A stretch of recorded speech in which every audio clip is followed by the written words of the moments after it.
अस्सलाम वालेकुम। आज आपकी मुलाकात डॉक्टर तलत अफजा से मनी एंड बैंकिंग के 31st लेक्चर में हो रही है।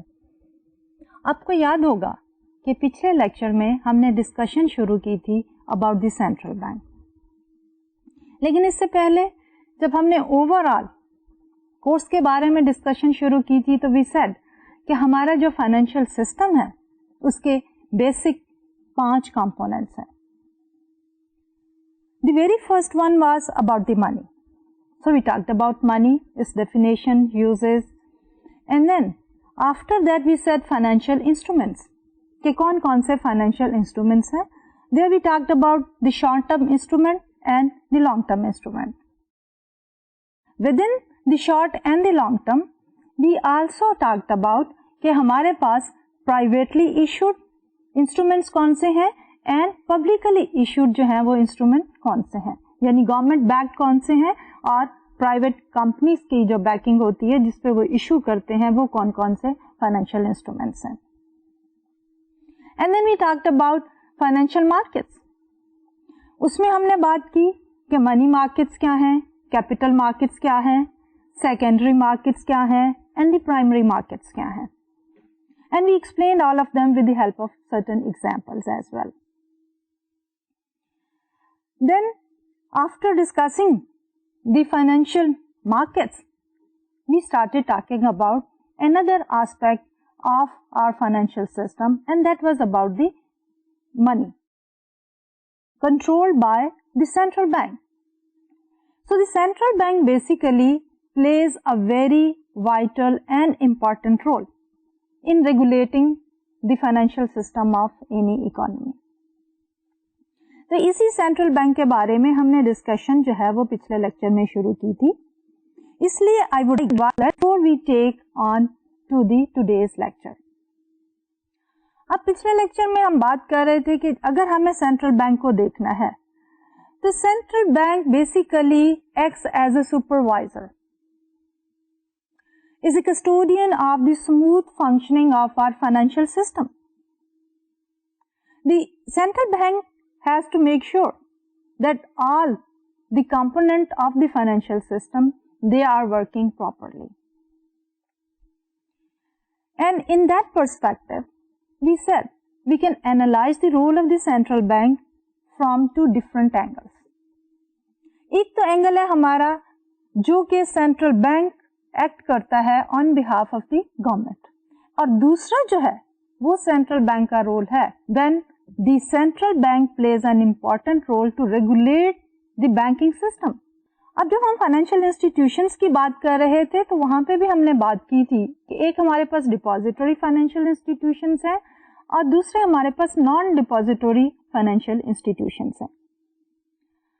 डिपॉजिटरी फाइनेंशियल इंस्टीट्यूशंस में सबसे बड़ा कंपोनेंट जो है वो था हमारा कमर्शियल बैंक्स का, और हमारा सेंट्रल बैंक आगे जाके हम ये देखेंगे कि with the help of this banking system all of these commercial banks together with the central bank plays very important role in controlling the money and credit in any economy.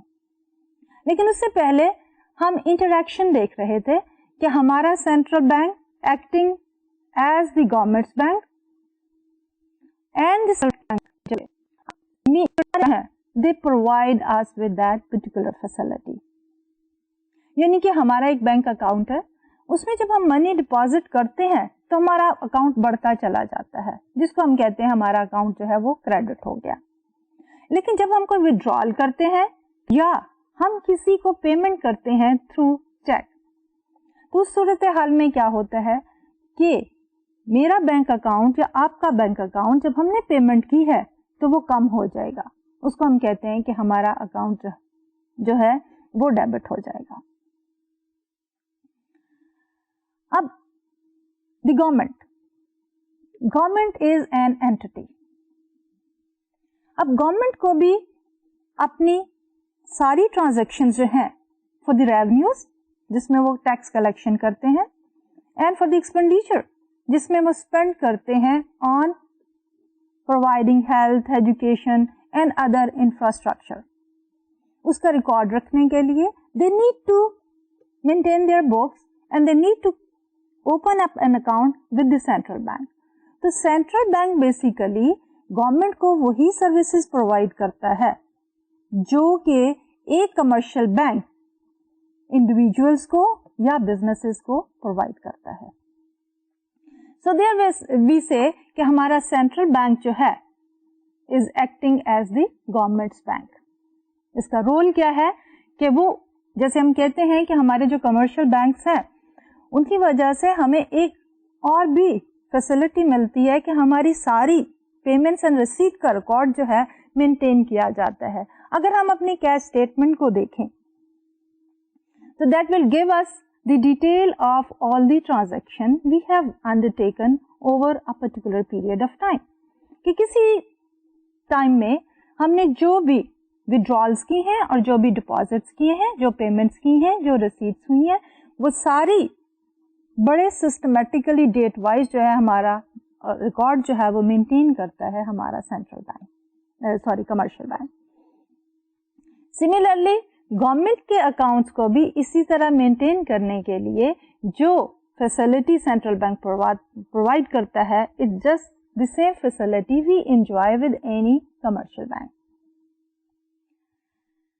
लेकिन इसके साथ साथ हमारे सेंट्रल बैंक की एक अहम जिम्मेदारी है जो कि कमर्शियल बैंक की नहीं है, और वो जिम्मेदारी जो है वो सेंट्रल बैंक सिर्फ प्रोवाइड करता है टू द गवर्नमेंट. और वो जिम्मेदारी क्या है? Is that of printing the money. हमारे सेंट्रल बैंक को मोनोपोली हासिल है इन printing the money on behalf of the government. अब इसकी वजह से through printing of the money हमारी गवर्नमेंट जो है वो इन्फ्लेशन को अंडर कंट्रोल कर सकती है. Because if we print more money, more notes and coins in circulation means increase in the supply of money will bring the price level up, which basically will lead towards inflation.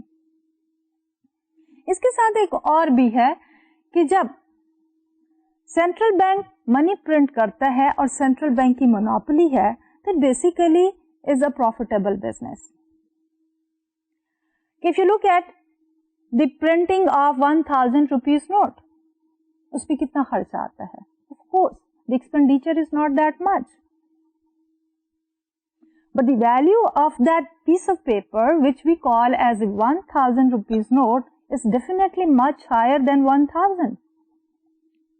So this is a profitable business which the central bank cannot or the government cannot hand over to any private entity. लेकिन सबसे important बात है कि printing the money is linked with the rate of inflation in the economy, और macro economics की theory के मुताबिक हमारी इन्फ्लेशन और ग्रोथ जो है वो आपस में क्लोजली रिलेटेड है. The basic objective of any government is to have stable growth rate in economy, growth rate measured by the growth rate in GDP. तो उसको मेंटेन करने के लिए हमें जो है इन्फ्लेशन को भी चेक करना पड़ता है. And if the printing of the money is given to a private individual, तो प्राइवेट इंडिविजुअल का ऑब्जेक्टिव ये नहीं होगा कि वो ग्रोथ ऑफ द इकोनॉमी के ऑब्जेक्टिव को फॉलो करे. They will be pursuing their own objective of making profit और ऑप्टिमाइजिंग द प्रॉफिट. तो सेंट्रल बैंक जो है ये एक यूनिक रोल परफॉर्म करता है for the government, which the commercial banks they do not perform for us. तो हमारा जो सेंट्रल बैंक है is acting as the government's bank as is performing all those functions which a commercial bank will perform for an individual or the business. But in addition to that, हमारा central bank is also performing a unique activity of printing the money on behalf of the government for the control of inflation. उसके बाद आता है central bank का दूसरा role. The दूसरा role is as the banker's bank. कि role of the central bank is to control, to regulate the banking system. अब किस तरह वो बैंकिंग सिस्टम को रेगुलेट करते हैं कि there are certain rules and regulations which the commercial banks have to follow. उसमें एक ये है कि they have to keep certain amount of their deposit in the form of reserves. जैसे हमने पहले बात की थी कि अगर वो रिजर्व नहीं है तो क्या होगा कि अगर one individual comes and withdraws the money तो बैंक के पास इतने फंड्स अवेलेबल होंगे कि वो इसकी डिमांड को पूरा कर सके। लेकिन अगर somehow the individual depositors they start feeling that the bank is not sufficiently liquid, liquid means they do not have the cash available to pay to the depositors on demand, तो फिर क्या होगा कि this will create panic among the depositors and they will go to the commercial bank for the withdrawal of cash. And if the commercial bank is not liquid, bank can be solvent. Solvent in the sense कि उसकी net worth is positive. यानी bank की जो है assets are more than the liabilities. Solvency is there but immediate cash is not available with the bank. तो अगर ये सूरत हाल हो तो फिर क्या होगा? That will result in a bank run and there is a possibility कि अगर एक बैंक के बारे में इंडिविजुअल्स के जहन में इस तरह का कोई ख्याल आता है तो then the other depositors who have their accounts with the other banks they may also follow the same trend and that may result in a chaos in the financial system. Therefore, the central bank makes certain rules and regulations. और वो जो rules and regulations हैं they are made to have the smooth functioning of the total commercial banking system. उसमें से एक ये है कि डिपॉजिट्स का certain percentage, deposits means the commercial banks के डिपॉजिट सेंट्रल बैंक के पास रखे जाएं एज द रिक्वायर्ड रिजर्व। इसलिए जब वो रिक्वायर्ड रिजर्व सेंट्रल बैंक के पास मौजूद हैं तो हमारा central bank is acting as the banker's bank as and when needed basis पे उन रिजर्व्स के में से ट्रांजैक्शंस होती रहती हैं। बैंक्स ने अगर आपस में पेमेंट करनी हो तो क्या होगा कि सेंट्रल बैंक एक बैंक का अकाउंट डेबिट कर देगा, कम कर देगा और दूसरे का क्रेडिट कर देगा and the transaction will be completed. But at the same time, if for one reason or the other, एक सिनेरियो डेवलप होता है जिसमें कि a commercial bank doesn't have sufficient cash, then the central bank is there to support that bank and the central bank acts as the lender of the last resort.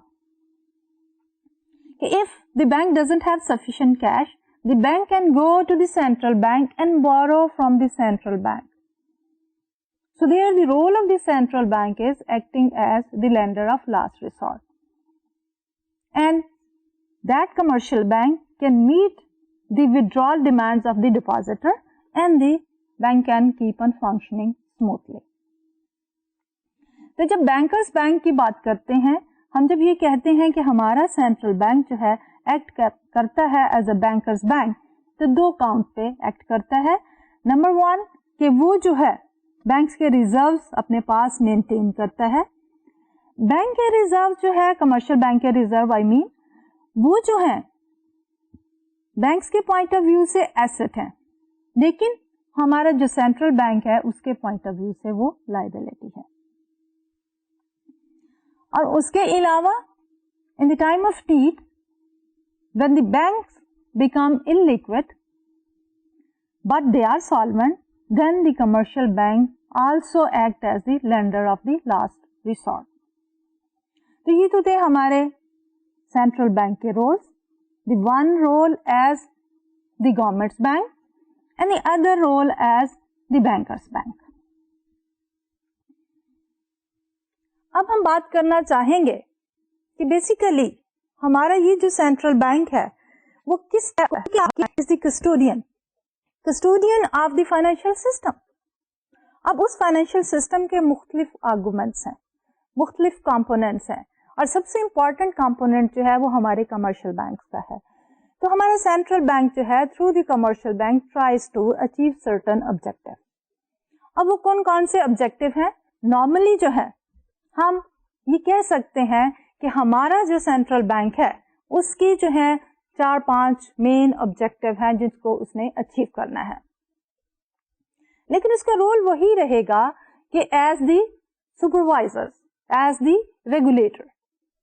तो वो जो goals है, सबसे important गोल जो है वो ये है हमारे पास low and stable inflation.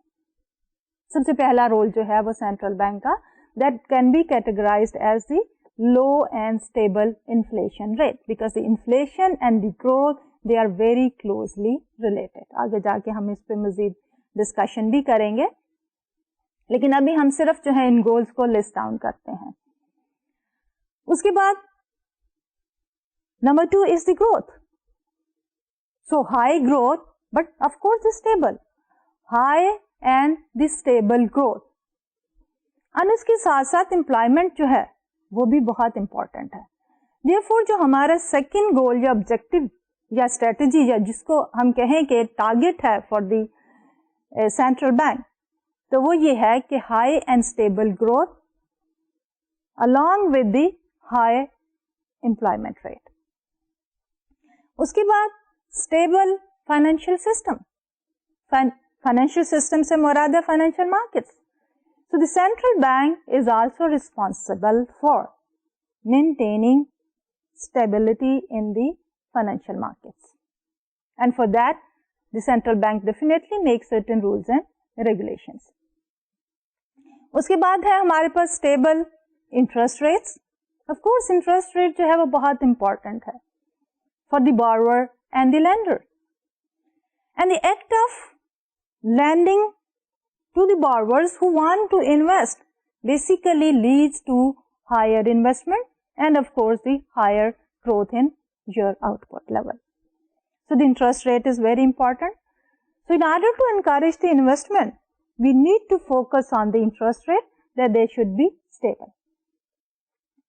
And then finally, the exchange rate. So the final objective can be the stable exchange rate. तो ये तो है कुछ ऑब्जेक्टिव जो कि सेंट्रल बैंक की पॉलिसी में शामिल होते हैं, and the central bank officials they try to achieve all of these objectives. तो अब इन ऑब्जेक्टिव्स को हम डिटेल में वन बाय वन जो है वो देखना चाहेंगे। So the very first one is low stable inflation. Now one of the primary objective of any central bank is the price stability.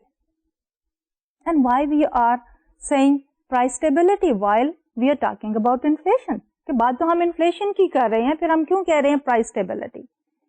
Because आपको याद होगा कि अगर आपने मैक्रो इकोनॉमिक्स का कोर्स पढ़ा हुआ है तो उसमें से बहुत क्लियरली हम बात कर रहे थे कि इन्फ्लेशन जो है वो क्या है, is the percentage increase in the price level, that is inflation. So the rate of change in price is your inflation. So if the prices are stable, that means inflation is also stable. The rate of change is also stable.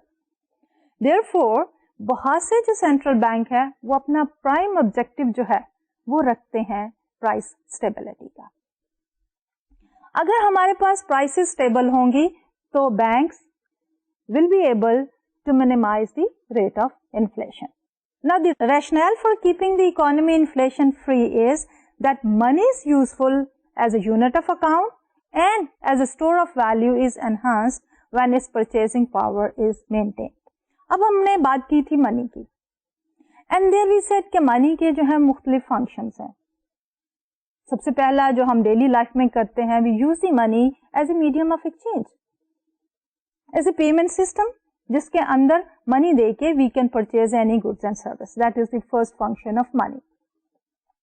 उसके बाद हमने ये कहा था कि deferred payments के लिए भी मनी को यूज किया जाता है। We also use the money as a unit of account, कि हमारे पास कितनी वर्थ है, वैल्यू ऑफ आवर एसेट कितनी है, तो that we can measure with the help of the money. And then store of value, that if we have surplus assets available with us. Our income is more than our expenditure. So we save certain amount of money and we store it. So how much we have stored definitely is always in the form of money. In other words, हमारी savings जो है वो measure की जाती हैं with the help of the money. अगर अब हम देखें कि हमारी मनी का role as the unit of account, as a store of value, is always in terms of nominal. कितनी वर्थ है आपकी एसेट्स की in terms of rupees for example. तो उसको अगर हम इन्फ्लेशन के साथ रिलेट करें तो हमारी अगर इन्फ्लेशन या प्राइस लेवल जिसको कहते हैं वो जब बढ़ता है तो परचेजिंग पावर ऑफ मनी जो है वो डिक्लाइन कर जाती है. इसलिए अगर हम somehow with the policy efforts we are able to maintain the price stability, यानी इन्फ्लेशन को अगर हम जीरो पे ले आते हैं, मिनिमम पॉसिबल पे ले आते हैं, तो क्या होगा कि परचेजिंग पावर ऑफ मनी जो है that will remain stable and therefore the usefulness of money as a store of value and a unit of account will be enhanced. So that is possible only if we can keep the inflation low. Now there is always a consensus among the policy makers that the inflation should be kept low. लेकिन there is up till now there is no consensus कि how low, कि inflation को कितना low level पे रखना चाहिए. Should we follow the objective of zero inflation? कि lowest possible inflation is the zero inflation. उसके बाद तो we start talking about the deflation, जो कि होता है decrease in the price level. अब सवाल ये पैदा होता है कि suppose अगर हम बात करते हैं zero inflation की, तो उसके क्या नुकसानात हो सकते हैं या उसके क्या फायदे हो सकते हैं. Zero inflation, by the way, is not a very realistic target. A certain minimum level of inflation is always important for the growth of economy. उसको हम अगर डिटेल में देखना चाहें कि हमारी जो जीरो इन्फ्लेशन है that may bring the expectation of deflation, which means the decrease in the price level. और इन्फ्लेशन से जब डिक्रीज करेंगे, इन्फ्लेशनरी ट्रेंड जब इकोनॉमी में आएगी, तो क्या होगा कि हमारे जिन लोगों ने फंड्स की हुई है, जिन लोगों ने बोरोइंग एंड लेंडिंग की होगी, they will be badly hurt, they will discourage. So zero inflation is too low because it brings the risk of deflation, a drop in prices, which in turn results in increased defaults on loans and a threat to the health of banks. क्योंकि जब हमने बात की है zero inflation की, price level stage constant, so there is a possibility that people will not be able to repay. So the default on loan is one possibility. Secondly, if you look at it, the zero inflation from the point of view of a producer. Producer will not be efficient. They are always a cut in the rate be a real cut and bring unrest among the laborers. लेकिन अगर inflation the wages, क्योंकि अगर producer करना चाहता है लेकिन inflation की presence में वो सिंपली एक काम कर सकता है कि should not give any nominal raise, तो वो प्रीवियस वेज ही रियल वेज की फॉर्म में, क्योंकि प्राइस लेवल बढ़ जाने की वजह से जो नॉमिनल वेज है वो तो वही रहेगी, लेकिन रियल वेज जो है वो कम हो जाएगी. And the producer will be able to achieve his or her objective. So this is another area where we can say that zero inflation is not suggested. Furthermore, a small amount of inflation may actually make labor markets work better, at least from the employer's point of view. जैसे कि मैंने पहले अभी आपसे जिक्र किया है कि हमारा जो employer है will be in a position to carry on with the production process with the lower real cost. अब हम बात करते हैं अपने दूसरे ऑब्जेक्टिव की. ये तो था हमारा पहला ऑब्जेक्टिव जिसमें हम कह रहे थे लो एंड स्टेबल इन्फ्लेशन. नदी दूसरा पॉलिसी स्ट्रेटजी या objective for the central bank is high and stable growth along with the high employment. अभी हम बात कर रहे थे कि हमारी इन्फ्लेशन एंड द ग्रोथ जो है they are related to each other. On the one hand, we try to keep the inflation rate low, but on the other hand, we try to keep the growth rate high. So, central bankers work to dampen the fluctuations of the business cycle. Booms are popular, but the recessions are not. अब economics में हम हमेशा कहते हैं कि economy जो है, every economy, be it a developing country, be it a developed country, or be it an underdeveloped country, just like a law of nature, हर इकोनॉमी जो है passes through a business cycle.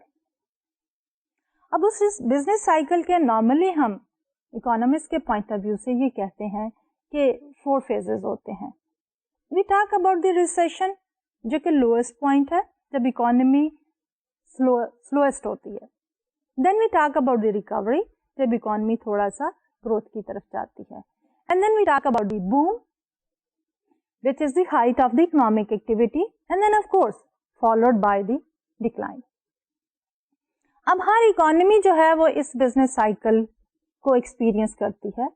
The only difference है कि हमारे पास जो developing countries या developed world है उनकी रिकवरी इज फास्ट, बूम जो है वो ज्यादा अरसे तक रहने की चांसेस होते हैं, और रिसेशन जो है उसको कम से कम करने की कोशिश करती है authorities.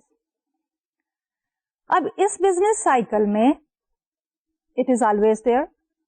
Recessions are very kind of disliked, but the booms are very popular. क्योंकि मैं और आप during the period of boom, as a consumer, as a producer, our well-being is increased. Our level of satisfaction increases. लेकिन recession के अंदर everybody feels the pinch. So this is what we say कि fluctuations in the economy, they are always there, just like the law of nature. Among those fluctuations, booms are very popular, recessions are not. The role of the central bank is to just minimize these fluctuations and try to bring a stable high growth. So central bankers work to moderate these cycles and stabilize growth and employment by adjusting the interest rates. तब central bank के पास जो instrument है to dampen the fluctuations, to minimize the fluctuations during the recession and the boom, is the interest rate. और वो interest rate क्या है? Short term interest rate. तो होता क्या है during the recession, when the economic activity level is low, this is how we define recession, unemployment becomes more और economic activity का लेवल जो है वो कम हो जाता है. तो अब गवर्नमेंट क्या करेगी?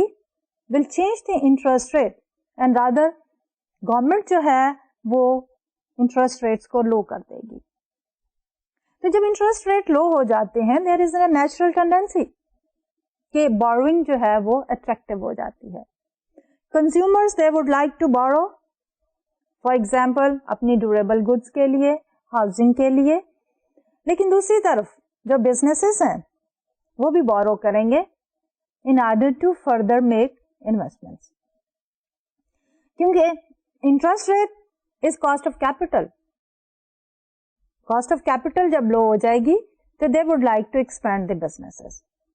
एज ए रिजल्ट क्या होगा कि एम्प्लॉयमेंट जनरेशन होगी, एम्प्लॉयमेंट भी बढ़ेगी और उसके साथ साथ आउटपुट में भी तेजी आ जाएगी, आउटपुट का लेवल भी बढ़ना शुरू हो जाएगा, and we will start heading towards the recovery and finally towards the boom. दूसरी तरफ जब हमारे पास एक्स्ट्रा ऑर्डिनरी हीट अप है इकोनॉमी हुई हुई, और जब extraordinary economy heat up हुई हुई होती है तो उस वक्त inflation rate is also very high. तो क्या करती है government? Through the interest rate again starts to bring the economy a bit at a bit lower level. तो उसमें क्या करेगी कि interest rate, short term interest rate अगर गवर्नमेंट बढ़ा देती है तो उससे क्या होगा कि बोरोइंग जो है वो डिस्करेज होगी, further expansion in the investment जो है वो कम हो जाएगी. It's just the reverse of the recession. and ultimately we will have some stability in the growth of our output. तो basically जब हम कहते हैं कि interest rate is a tool in the hands of the central bank through which it minimizes the fluctuations in the output. During the period of recession, tries to enhance the output level. During the period of boom, tries to bring the inflation rate down. जब central bank short term interest rate को as a policy instrument use करता है to stabilise the growth in the output level, we say this is what is the monetary policy. So monetary policy is trying to smooth out the output level and the growth level in the output by using the short term interest rate. By the way, अगर हम बात करें monetary policy की, it is definitely different from the fiscal policy. आगे जाके हम देखेंगे towards the end of the lecture, if the time will permit, कि हमारी fiscal policy क्या है and who undertakes the fiscal policy. लेकिन हमारी monetary policy, I just explained, is adjusting the interest rate level in order to have stability in the output is our monetary policy, and our central bank is directly involved in the monetary policy. Whereas the central bank does not play any role in undertaking the fiscal policy. थोड़ा सा आपको overview brief definition दे दूं fiscal policy की, कि fiscal policy deals with the government expenditures and the revenue through the collection of taxes and the expenditure on health, education and the other infrastructure. Along with the growth and the employment, stability is also important because fluctuations in general business conditions are the primary sources of systematic risk. कि एक तरफ तो अब हम ये कह रहे थे कि ऑब्जेक्टिव जो है that is the stable and high level of growth and employment, लेकिन ग्रोथ तो मौजूद ही है, लेकिन उसमें stability is also very very important. याद होगा कि हमने बिजनेस पॉइंट ऑफ व्यू से ये कहा था कि there are two types of risk. एक रिस्क है हमारा आइडियोसेंट्रिक रिस्क और दूसरा है हमारा सिस्टमैटिक रिस्क. अनसिस्टमैटिक या आइडियोसेंट्रिक रिस्क जो है वो हम कम कर सकते हैं थ्रू डाइवर्सिफिकेशन, लेकिन जो सिस्टमैटिक रिस्क है this is not within the control of an individual और individual businesses. Systematic risk is created by the market forces, और उन मार्केट फोर्सेस में से एक हमारा ये fluctuations in the output level. तो जब हमारी आउटपुट लेवल बहुत फ्लक्चुएट करती है, that results into systematic risk. और जो रिस्क लेवल बढ़ता चला जाता है, people try to shy away from further investment. तो इसलिए since this unstability in the growth of output and employment brings the systematic risk, the part of the objective which central bank has to achieve is to stabilize the growth so that the systematic risk can be minimized. अब इसको check करने के लिए historically अगर हम देखें कि मुख्तलिफ कंट्रीज का डेटा हमने कलेक्ट किया, जिसमें हमने रिस्क को देखा और ग्रोथ इन आउटपुट को देखा, and that we have plotted on this particular graph. तो इस ग्राफ में we have taken the standard deviation of output growth which is representing basically the risk.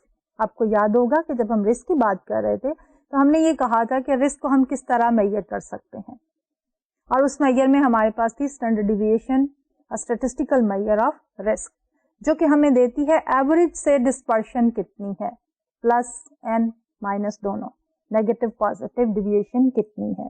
So we have taken that standard deviation on the X axis, and then we have taken average output growth in percentages on the y-axis. If you see, the correlation between the risk and the average output growth is minus 0.5, which means कि they move in the opposite direction. कि अगर risk बढ़ता है तो growth rate इन output कम हो जाती है. This is what the negative correlation means कि अगर हमारे पास दो वेरिएबल्स हैं और अगर हमारी कोरिलेशन नेगेटिव है, इट मीन्स कि अगर एक वेरिएबल बढ़ेगा देन दूसरा जो है वो कम हो जाएगा. तो यहाँ हमने दो वेरिएबल्स कौन से लिए हैं? एक लिए standard deviation of the output growth which is a measure of risk, और दूसरी तरफ हमने क्या ली है? Output growth in itself. तो what we see here is कि जो डेटा हमने प्लॉट किया है, स्कैटर्ड पॉइंट्स जो है they are representing different countries. अगर आप उसमें से एक लाइन ऑफ बेस्ट फिट लें तो that line is basically negatively slope, downward sloping line है, और वो डाउनवर्ड स्लोपिंग लाइन जो है हमें एक नेगेटिव रिलेशनशिप बता रही है between the risk and the growth rate of the output. इसमें हम देख सकते हैं for example Uganda with the highest standard deviation of output growth, and then of course very low average output growth in percentages is less than 1%. Japan, if you see, low risk and above even 5% growth rate. So we see a negative relationship between the risk and the growth in output. अब हम आते हैं अपने अगले objective की तरफ, and that is the stability of the financial system. कि हमारा जो सेंट्रल बैंक है उसका third objective is to have a stable financial system. पहले भी जब हम बात कर रहे थे कि हमारा सेंट्रल बैंक का रोल क्या है, वी कैन से कि central bank is the custodian of our financial system. Extraordinary highs and lows, ups and downs, heating up and cooling down of the financial system is not good for the health of an economy. So the financial system stability is an integral part of every modern central bank's job. अगर कहीं भी हमारा financial system disturb होता है positively or negatively, that will result in lower growth, because financial system is related to the supply of money, creation of money in the economy. आगे जाके हम देखेंगे कि किस तरह हमारा banking system and the central bank मिलके एक मुल्क में मनी क्रिएशन प्रोसेस को अंडरटेक करते हैं. अगर कहीं भी हमारे सिस्टम में लीकेज हो, कहीं भी कमजोरी आ जाती है तो हमारा पूरा सिस्टम हॉल्ट कर जाएगा, और जिसकी वजह से ओवरऑल हमारी इकोनॉमी में अनस्टेबिलिटी आ जाएगी, इन्फ्लेशन बढ़ सकती है, ग्रोथ रेट जो है वो कम हो सकता है. So the possibility of a severe disruption in the financial markets is a type of systematic risk that central bank must control. कि अगर हमारे फाइनेंशियल सिस्टम जो है वो स्टेबल काम नहीं करता है तो क्या होगा?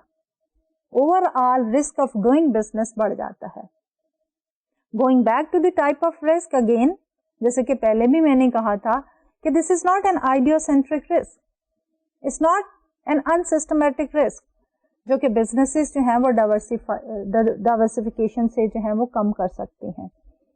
Basically, it is a systematic risk inherent built into the system. Therefore, the role of the central bank is to take care of this financial system so that हमारा फाइनेंशियल सिस्टम जो है वो स्मूथली काम करे और systematic risk जो है वो मिनिमम पॉसिबल हो जाए. अब फाइनली हम बात करते हैं interest rate and exchange rate stability की. कि अभी तक तो जो हमने बात की, वी फर्स्टली फोकस्ड ऑन कि हमारे पास low and stable inflation, very very important, and then we said high real growth in output along with the higher employment. And then we talked about the stability of the financial system as well. Now we are moving on to other two components. One is the interest rate stability and the other is the exchange rate stability. अब short term interest rate जो है हमारा वो fluctuate होता रहता है, हमारा exchange rate भी fluctuate होता रहता है, लेकिन central bank can take certain measures through which the fluctuations in the interest rate as well as fluctuations in the exchange rate जो है वो मिनिमाइज की जा सकती हैं। लेकिन दोनों जो हमारे इंटरेस्ट रेट और एक्सचेंज रेट स्टेबिलिटी जो है, they are important. In isolation they are not that much important, लेकिन they are very important for the growth of an economy. हम कह सकते हैं कि interest rate stability and exchange rate stability are a means for achieving the ultimate goal of stabilizing the economy. They are not ends unto themselves. क्योंकि हम ये नहीं कह सकते कि in isolation, जैसे मैंने पहले कहा कि they are very important. They are important because we want to have a stable growth in our economy. अब ये देखते हैं कि ये किस तरह important है. Let's start with the interest rate. अब इंटरेस्ट रेट बहुत इंपॉर्टेंट है, जैसे हम पहले भी डिस्कस करते चले आए हैं कि interest rate is a cost of borrowing. अगर कॉस्ट ऑफ बोरोइंग बढ़ जाएगी तो लोग कम बोरो करेंगे, जिसकी वजह से इन्वेस्टमेंट्स जो है वो कम होंगी and growth in output will slow down. On the opposite side of it, अगर हमारे इंटरेस्ट रेट बहुत हाई हो जाते हैं, that will discourage borrowing, investment decline कर जाएगी एंड ग्रोथ इन आउटपुट जो है वो भी डिक्रीज कर जाएगी। So if our interest rate is volatile, then it makes output unstable as borrowings and expenditures fluctuate with the changing rates. It means higher risk and a higher risk premium and makes financial decisions more difficult. अब एक तरफ तो हम investors को देखते हैं जो कि बिजनेसेस हैं, दूसरी तरफ जो है हमारे पास हाउस होल्ड भी हैं जो कि कंज्यूमर्स हैं। अगर इंटरेस्ट रेट लो हो तो जैसे मैंने पहले कहा, तो वो भी चाहते हैं कि ज्यादा बोरो करके अपना जो फिक्स्ड या कहना चाहिए ड्यूरेबल गुड्स के ऊपर एक्सपेंडिचर को वो बढ़ा देते हैं। लेकिन अगर इंटरेस्ट रेट हाई हो तो वो कम हो जाता है। अब इंटरेस्ट रेट की स्टेबिलिटी जो है वो बहुत इंपॉर्टेंट है, क्योंकि हमारे बहुत से जो एक्शन है वो एक्सपेक्टेड इंटरेस्ट रेट के ऊपर हम आज प्लान करते हैं। अब इंटरेस्ट रेट को अगर हम गौर से देखें तो उसके दो कंपोनेंट हो सकते हैं। एक कंपोनेंट है हमारा रियल इंटरेस्ट रेट और दूसरा है एक्सपेक्टेड रेट ऑफ इन्फ्लेशन।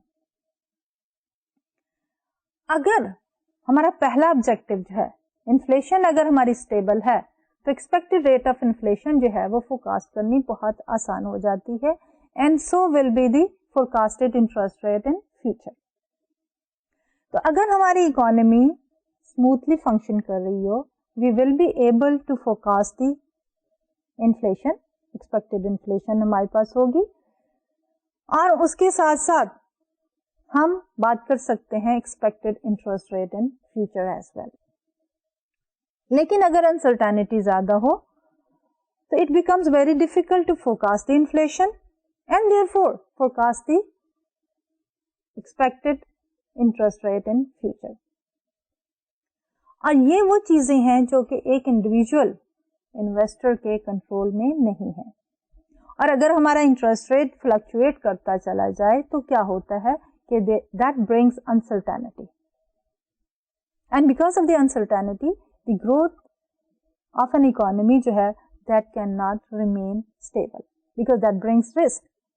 क्योंकि अगर आपकी इकोनॉमी जो है वो प्रेडिक्टेबल होगी, inflation rate is predictable, interest rate is predictable, तो लोग जो है वो प्लानिंग अपनी प्रॉपरली कर पाएंगे और उसके साथ साथ हमारी इकोनॉमी जो है वो ग्रो करती चली जाएगी। दूसरी तरफ हम आते हैं, ये तो था हमारा इंटरेस्ट रेट का, दूसरा है हमारा एक्सचेंज रेट का। अब एक्सचेंज रेट क्या होता है कि जब हम कहते हैं कि value of our home currency in terms of another currency. अब value of our currency in terms of other currency is dependent on the economic condition of our country. अब देखें कि जितनी भी स्टेबल डेवलप्ड कंट्रीज हैं उनकी currencies are strong, we have to pay more in order to purchase their currencies. अगर हमारे exchange rate predictable हो, स्टेबल हो, तो क्या होगा कि ग्रोथ ऑफ द इकोनॉमी जो है that can also be stable, but इतना डायरेक्ट जो है वो इफेक्ट उसका नहीं होता। स्पेशली अगर हम दो कैटेगरीज ऑफ द इकोनॉमीज कर दें, एक कर दें हमारी डेवलप्ड कंट्रीज और दूसरी हैं developing countries. Exchange rate is not that important for the developed countries, लेकिन exchange rate is very important for the developing countries.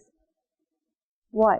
क्योंकि डेवलपिंग कंट्रीज के लिए इंपोर्ट्स एंड एक्सपोर्ट्स जो है that basically constitute a large portion of their output. They are dependent on the imports and exports.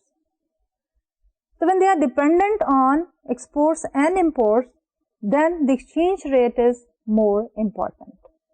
Therefore, from the developing countries point of view, the stability of the exchange rate is very important so that कि उनके imports and exports stable हो and ultimately जो है उनकी output जो है वो stable हो जाए। तो ये तो थे हमारे different objective of the central bank. अब इनको दोबारा से थोड़ा सा हम ब्रीफली देख लेते हैं एंड उसके लिए we have prepared this slide here. The objective of a modern central bank, the first one is low stable inflation and we say inflation creates confusion and makes planning difficult. When inflation is high, growth is low. वही जो हमने पहले discussion की है, हमने उसको सिर्फ sum up करके यहाँ पे लिख दिया है कि अगर इन्फ्लेशन प्रेडिक्टेबल होगी, अनसर्टेनिटी कम होगी, हमारी प्लानिंग ज्यादा इफेक्टिव होगी and therefore economy will experience higher growth in the output. Number 2, high stable growth. Stable predictable growth is higher than unstable unpredictable growth. Financial system stability. A stable financial system is necessity for an economy to operate efficiently, क्योंकि हमारा financial system जो है that is very very important in determining the level of output and the growth in the output of any economy. Plays a very vital role. So therefore, अगर वो stable है तो growth of the economy जो है that will be more. Stable interest rates. Interest rate volatility create risk for both the lenders as well as borrowers. अगर हमारे interest rate stable होंगे, volatility कम हो जाएगी इंटरेस्ट रेट्स की, तो हमारे जो borrowers एंड lenders हैं वो कॉन्फिडेंटली अपनी डिसीजन मेकिंग कर सकेंगे। Stable exchange rates. Variable exchange rates make the revenues from foreign sales and the cost of purchasing imported goods hard to predict. कि अगर हमारे एक्सचेंज रेट स्टेबल नहीं होंगे तो हमारी इंपोर्ट बिल का हमें फॉर श्योर नहीं पता होगा कि हमने कितना देना है, और हमारी एक्सपोर्ट रेवेन्यू कितनी आएंगी हमें वो नहीं पता होगी। Therefore it will bring uncertainty. अब हम बात कर चुके कि हमारे सेंट्रल बैंक के क्या क्या ऑब्जेक्टिव्स हैं। Now meeting the challenge and creating a successful central bank.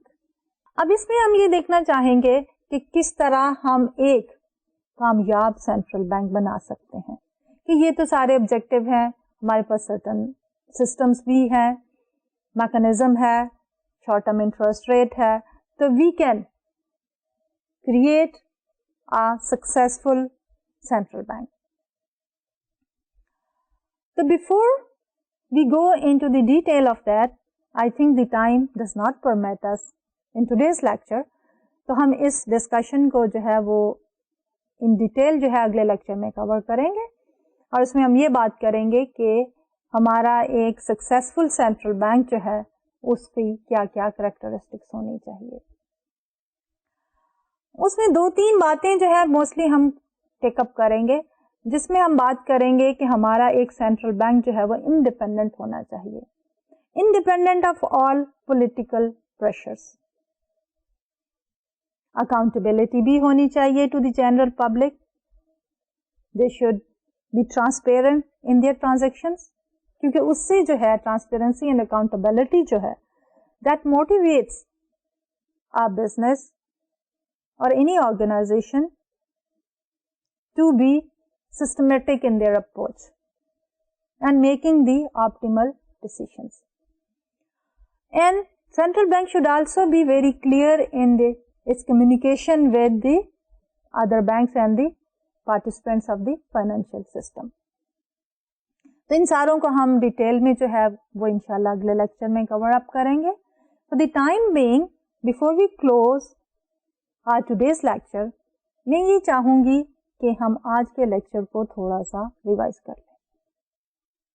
तो बेसिकली हमारा जो आज का लेक्चर था that was based on the central bank. Central bank के टॉपिक को हमने शुरू किया था पिछले 1-2 लेक्चर्स में, और उसमें हमने बात की थी कि हमारा जो सेंट्रल बैंक है वो 2 फंक्शंस परफॉर्म करता है। एक उसका फंक्शन है एज द गवर्नमेंट बैंक और दूसरा उसका फंक्शन है एज द बैंकर्स बैंक। अब गवर्नमेंट के बैंक में just like a commercial bank जो है वो हमारे लिए जो सर्विसेज परफॉर्म करता है वही सर्विसेज जो है वो सेंट्रल बैंक गवर्नमेंट के लिए करता है। Along with that, it also performs a very important function of printing the money. And it has the monopoly power on printing the money. When the central bank works as the banker's bank, it performs the role of the lender of the last resort, and it performs almost the same function for the other commercial bank as a commercial bank performs for an individual depositor or the business. उसके बाद हमने ये कहा कि हमारे एक central bank को effectively perform करने के लिए there is a need to have certain objectives and the targets. अब वो ऑब्जेक्टिव और टारगेट जो है वो हम इस तरह सेट फोर्थ करें कि हमारा central bank should be in a position to achieve those objectives and targets and ultimately should be able to contribute to the stable and real growth of an economy. तो उन objectives में से सबसे पहला objective था हमारा लो and stable inflation. उसके बाद हमने बात की high real growth rate along with the higher level of employment. उसके बाद हमने ये कहा कि stability of the financial system is very, very important, and that is the role of the central bank to make sure that the financial system is working smoothly. And then finally we talked about 2 other objectives, not as important as the first 3, but they of course are important. Out of them, the interest rate stability is relevant for each and every economy. कि अगर हमारे interest rate stable होंगे, predictable होंगे, हमारा inflation rate predictable होगा, then the growth of the economy will be very very smooth. Finally exchange rate stability, उसमें हमने ये कहा कि एक्सचेंज रेट स्टेबिलिटी जो है that is more important for the developing countries in comparison to the developed countries. इसकी क्या वजह है कि टोटल आउटपुट का a higher percentage for the developing country comes from imports and exports. जब हम कहते हैं higher than the developed countries, इसलिए उनके लिए exchange rate stability is more important. Developed countries के लिए भी exchange rate stability is important because that result in the trade deficits and the surpluses. But that is not as important as of the growth rate in the output.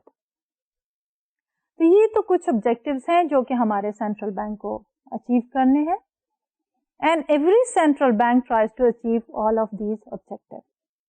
तो इंशाल्लाह अगले lecture में will talk about, still our discussion will be on the central bank, but हम ये देखेंगे कि किस तरह हम एक सक्सेसफुल सेंट्रल बैंक बना सकते हैं और वो सक्सेसफुल सेंट्रल बैंक जो है उसको क्या रूल्स एंड रेगुलेशंस जो हैं फॉलो करने चाहिए और कौन सी पॉलिसीज उनको हेल्प आउट करेंगी। तो आज के लिए डॉक्टर तलत को इजाजत दीजिए। अल्लाह हाफिज।